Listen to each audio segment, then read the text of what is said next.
I'm going to spin some yarns this week. Watch for the blooper near the end. Hi, everybody. Welcome back to Jenkins Boat Works. I am Chuck Jenkins, and in this episode, we're going to do something a little different. The fact of the matter is I haven't gotten a lot of boat building done this week. We've been quite concentrated on some other things, really kind of cleaning out the garage and moving the rest of some of the tools up here to the shop, and trying to get the outdoor wood furnace regulated, and been spending some time trying to seal up places in the insulation here in the new shop that quite honestly had some really very big holes. We're experiencing some cold weather, and it's been difficult to keep the temperature up in here, so just a whole bunch of miscellaneous little things.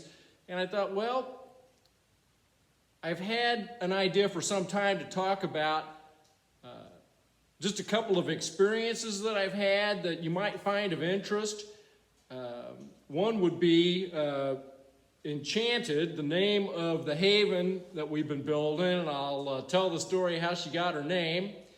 And then also, maybe you've seen this, I wear this little bracelet all the time, and there's quite actually a long story behind that. It's not just some friendship bracelet that a 60-year-old wears to try to be cool. It's got a story to it. So show you a couple things we've done here in the shop, and then maybe spin a couple of yarns. Well, so I found a couple of tools I forgot I owned. There's a whole file set here that I don't know has ever been used. I found my long board sander. If you ever watched the video from when we faired out the hull, you would have recognized that. Found a whole bunch of my grinder wheel accessories. Little square measuring tool that I love. That little blue line up there is a flexible ruler, and I was glad to relocate that. And let's see, made a couple of French cleat holders for a new chisel set that I got. I got those at Harbor Freight. Didn't cost hardly anything. We'll see what kind of quality they are, but they're probably better than I am. Made another little holder for all of my spade bits. So that should be handy. I won't have to rely on the little plastic holder they came in. We had to take the cedar strip canoe down last night, well, as well as the kayak, but I put it back up. I don't know if you'll be able to see this, but up there where the roof comes down to the side, you see all that spray foam insulation up there? I did this whole wall last night, and clear back over here, well, where the thermostat is, there was just cold air coming down the wall. And what I found out, and it's kind of messy, but I sealed it up, is clear up there in that corner up there, we had a big gaping hole in there. So then I started working up the gable. You can even see where I still have the ladder sitting there. And I'm a little bit impinged here because the Haven's right here, and I'm not going to move it right away to seal up at the top of the gable, but I still have a fair bit I can do because I haven't done this east wall over here. We did get almost everything on the gable on the other side done last spring. So anyway, working on that. So anyway, here is the Haven, and we've done a little bit more work on the bottom, but we've done so much video on that, I figured nobody really wanted to see any more of it. So we'll do some more boat building here shortly. The weather's turning off, and that's just going to leave me in the shop. I'm not unhappy about it at all. All right, time to spin some yarn. Well, so here she is, Enchanted. I got a hat made at the Wooden Boat Show in Mystic, Connecticut. Now, they didn't have it this last summer because of this virus, but we were up there the year previous, and some fellow was doing some embroidery work, making various different things for you, shirts or hats or whatever, and So I had him make me a hat. And so anyway, if you haven't heard the story already, I'll relate how she got her name. Even just at a glance, you can see some oak in here. All of the steam bent ribs at each station, those are all made out of white oak. The deck beams, there's one here in front of the after deck that you can actually see. The oak support that holds up the seat. The bed logs that are next to the centerboard trunk. The keel. All the floors down in there that are mounted next to the ribs and the keel, the mast step, all the oak that's in this boat, or 90% of it anyway, came from a tree that we cut down here on the farm. Even the stem is white oak.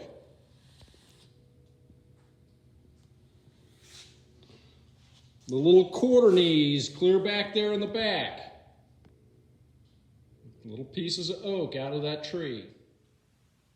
The house where we live and this new shop all sits on 35 acres that is our farm in northwest Missouri. And probably at least half of the ground is timber. There's a lot of just scrubby rough wood. There's a lot of Osage orange or hedge. There's a lot of thorny locust. But we do have a few oak trees, a few walnuts, some hackberry. We use wood to supplement heating the house and strictly for heating this shop. And so we take advantage of some of the wood that's just fallen down dead that we can go pick up and cut up and use for firewood. The other side of our pond, so the most western section, is a large timbered area. And one day, a number of years ago, we were hunting for dead trees and stuff that we could cut up. And it was probably early fall. Seems like that's when you sort of start looking for firewood and thinking about it. So my wife and I were over there, and there was really no way to get a truck or a tractor back up in there, but we found this great big tree, really large. And it was dead, but it was standing. So had the chainsaw and cut it down, but there was no way to drag it out of the woods. It was just too big. So we decided to cut it up, and we cut it in sections that were about, fireplace length, but it was still, a big round diameter of the tree trunk. And in some cases, 18, 20 inches or better. So cut all these sections up and then started actually rolling these down the hill, out of the woods, down to the pond, and then across a bridge to where we could pick them up. Take them to the house and split them. So we worked all day and got almost all of it.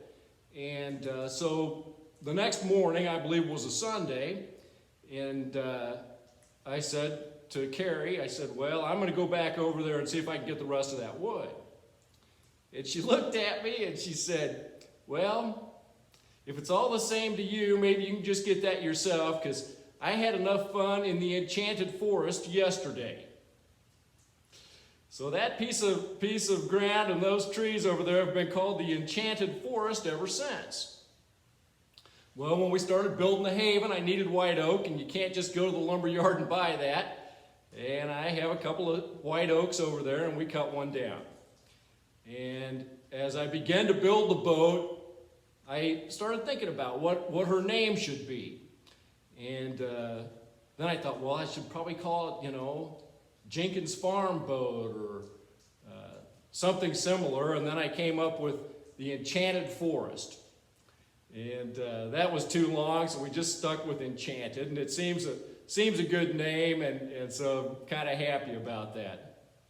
I got a hat out of it.